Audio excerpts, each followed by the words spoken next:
ابھی آپ کو براہ راست یہ چلیں گے، وزیر اعظم اس وقت وفاقی کابینہ میں اہم گفتگو کر رہے ہیں۔ جو دریاؤں میں جو طغیانی آئی ہے اور خاص طور پر کے پی میں جو کلاؤڈ برسٹ ہوئے اور جو فلیش فلڈز آئے، اس سے بے پناہ جانی نقصان ہوا ہے اور مالی نقصان ہوا ہے۔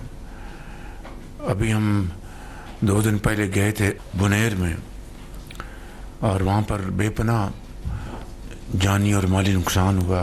اسی طرح سوات میں، سوابی میں، مانچیرا میں، شانگلہ میں، اور اس حوالے سے وفاقی حکومت نے مل کر صوبائی حکومتوں سے بھرپور اس میں ہاتھ بٹایا ہے اور بھرپور خلوص کے ساتھ تعاون کیا ہے۔ اس میں ہمارے جو وزیر منسٹر آف پاور لغاری صاحب، منسٹر آف کمیونیکیشن خان صاحب، اور سیکرٹریز، اور اس کے علاوہ انفارمیشن منسٹر نے پوری طرح جو یہ کاوشیں ہوتی رہیں اس کو اجاگر کیا۔ چیئرمین این ڈی اے میں نے وہاں پر جو امدادی سامان جو بھجوایا، اور امیر مقام صاحب کی وہاں پر لیڈرشپ میں بے پناہ کام ہوا ہے۔ کہنے کا مقصد یہ ہے کہ وفاقی حکومت نے، وزراء نے، سیکرٹریز نے، اور اس کے علاوہ جو متعلقہ جو آفیشلز ہیں، چیئرمین این ڈی اے میں نے جو اس میں کاوشیں کی ہیں، میں آپ سب کا بے حد شکر گزار ہوں۔ مگر یہ کام ابھی جاری ہے۔ ریسکیو ایفرٹس آلموسٹ مکمل ہو گئیں، ریلیف ایفرٹس اور ری ایبلیٹیشن جب تک یہ مکمل نہیں ہوتا ہمیں چین سے نہیں بیٹھنا۔ میں نے جو پہلی جو ٹرانچ ہے کمپنسیشن جن کے پیارے چلے جائیں دنیا سے، تو ان کے لیے تو یہ کمپنسیشن بے معنی ہو جاتی ہے، لیکن ظاہر ہے کہ انہوں نے دنیا میں رہنا ہے، زندگی گزارنی ہے، اور بچوں کا پیٹ پالنا ہے، تعلیم دینی ہے، ان کو علاج معالجہ اور کاروبار، ملازمت جو بھی ہے، تو یہ تو جب تک زندگی ہے تو اس کے ساتھ یہ چیزیں جڑی ہوئی ہیں۔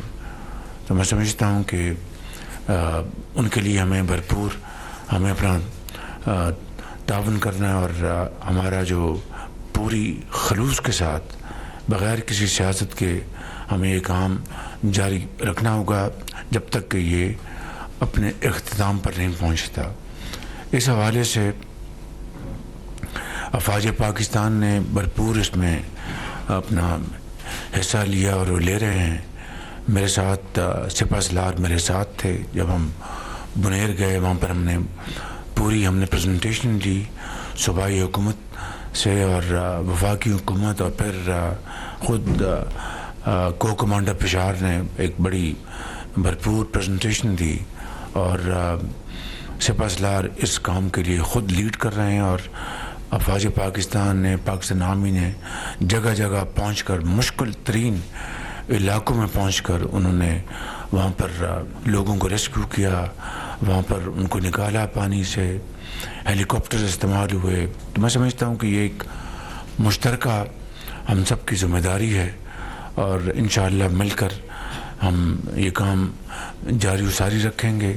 لیکن سب سے بڑھ کر جو اصل بات وہ یہ ہے کہ اس میں یہ 2022 میں بھی آفت آئی، اور بڑی شدید آفت آئی۔ اس وقت سندھ اس کا سب سے بڑا نشانہ تھا، اور بلوچستان اس کا نشانہ تھا، اس کے بعد درجہ بدرجہ کے پی، اور پھر پنجاب میں 1-1.5 ضلع تھے جنوبی پنجاب میں، اور سندھ میں سب سے زیادہ تباہی ہوئی تھی۔ آپ اس سے اندازہ کر لیں کہ اتنی تباہی کے باوجود صرف 100 اموات ہوئیں، اور اس مرتبہ ٹوٹل پاکستان میں 700 سے زیادہ اموات ہوئی ہیں، اور صرف کے پی میں 400 سے زیادہ اموات ہوئی ہیں۔ اس کی وجہ یہ ہے کہ جب پہاڑوں سے وہ بڑے بڑے پتھر اور درخت پانی کے ساتھ ایک سپیڈ کے ساتھ چلے آ رہے ہوں تو کون ٹھہر سکتا ہے اس کے آگے. اور آنن فانن یعنی ان کو یہ بھی ٹائم نہیں ملا, وہ جا کے بیچارے اپنے بچوں کو لے کے, جن کو موقع ملا وہ ان کی جانیں بچ گئیں, لیکن جن کو موقع نہیں ملا تو ان کو دیکھتے دیکھتے آنن فانن وہ اللہ کو پیارے ہو گئے. تو یہ وجہ ہے کہ 2022 میں معاشی نقصان بے پناہ ہوا, لیکن جانوں کا جواب 100 تھا, اس دفعہ 700, جس میں 400 سے زائد کے پی میں ہیں. تو میں سمجھتا ہوں کہ اس میں کلائمیٹ چینج کی جو ذمہ داری ہے وہ بڑھ چکی ہے, اور اس میں کوئی سستی یا کسی قسم کی کمپلیسنسی کی کوئی گنجائش نہیں ہے. تو باقی جو ادارے ساتھ جڑے ہوئے ہیں, منسٹریاں جڑی ہوئی ہیں, ان کو بھی اس میں اپنا بھرپور حصہ ڈالنا ہے. ابھی آپ نے دیکھا کہ 3 دن پہلے کراچی میں ایک انتہائی تباہ کن بارش ہوئی ہے. چیف منسٹر سندھ سے بھی بات ہوئی فون پہ, ان سے میں نے اظہار ہمدردی کیا. بلاول بھٹو صاحب سے میرا رابطہ ہوا. اسی طرح جی بی میں, گلگت بلتستان میں, آزاد کشمیر میں خود وہاں پر گیا تھا گلگت بلتستان. وہاں پر ہمارے وفاقی وزراء نے, سیکرٹریز نے بہت کام کیا ہے, اور وہ کام ابھی بھی جاری و ساری ہے. لیکن یہ ہماری سب کی ایک مشترکہ ذمہ داری ہے جسے ہمیں نبھانا ہے. اور آخری بات اس حوالے سے یہ کرنا چاہتا ہوں کہ کب تک صوبائی حکومتیں اور وفاقی حکومت ان چیزوں کی کمپنسیشن دے گی جو کہ بالکل غیر قانونی طور پر جو تعمیر کی گئیں.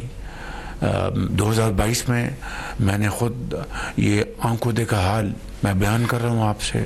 تو میں سمجھتا ہوں کہ ہمیں ان چیزوں کو ہمیں مد نظر رکھنا چاہیے. میں بہت جلد ایک میٹنگ میں بلانے والا ہوں جہاں پر ہم بات کریں گے کہ یہ جو دریا کے اندر جو کنسٹرکشنس ہیں, چاہے وہ ہوٹلس ہیں, چاہے وہ ریسٹورنٹس ہیں, چاہے وہ گھر ہیں, کہ جناب خوبصورتی ان کو دکھانی ہے. بھئی یہ خوبصورتی قیامت خیز خوبصورتی چاہیے آپ کو, یا وہ خوبصورتی چاہیے جہاں پر انسانی جانیں جو ہیں وہ ممکن حد تک ان کو بچایا جائے.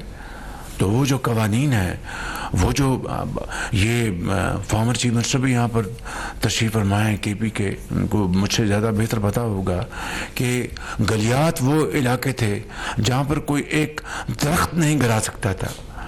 آج آپ گلیات چلے جائیں, بخدا دل خون کے آنسو روتا ہے کہ اتنی کٹائی ہوئی ہے, اتنی کٹائی ہوئی ہے. وہاں پر پلازے بن گئے, وہاں پر گھر بن گئے. یہ تباہ کن حالات جو کہ ایک قدرتی آفت ہے, اس کے ساتھ مین میڈ ڈیزاسٹر جو ہے, اس کی کوئی گنجائش نہیں ہے. تو میں سمجھتا ہوں کہ اس کے لیے ہمیں مل کر بیٹھنا ہوگا, اس کے اوپر ہمیں سوچ بچار کرنی ہوگی. میں بہت جلد ایک آل پاکستان بیسس پہ ایک میٹنگ بلانے والا ہوں انشاءاللہ. یہ سارے ایشوز وہاں پر ہم ریز کریں گے. میں ختاماً اس موضوع کے حوالے سے میں سردار صاحب سے گزارش کروں گا کہ وہ دعا فرمائیں. جو لوگ اللہ کو پیارے ہو گئے ان کی دعائے مغفرت.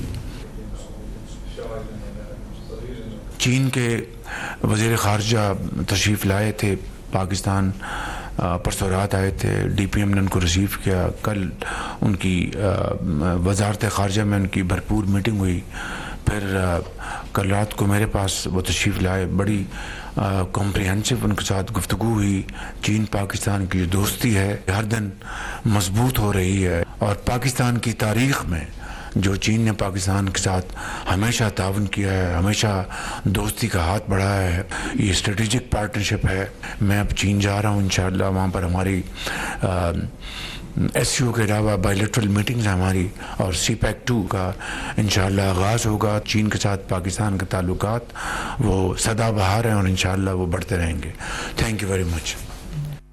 وزیر اعظم محمد شہباز شریف کر رہے تھے. اسلام آباد میں وزیر اعظم محمد شہباز شریف وفاقی کابینہ کے اجلاس میں اہم گفتگو کر رہے تھے. ان کا کہنا تھا درختوں کی کٹائی کر کے کمرشل عمارتیں تعمیر کی گئی ہیں. انسانی کوتاہیوں کے نتیجے میں پیش آنے والے حادثات کی کوئی گنجائش نہیں. غیر قانونی تعمیرات کی روک تھام سے متعلق اہم اجلاس طلب کر رہا ہوں.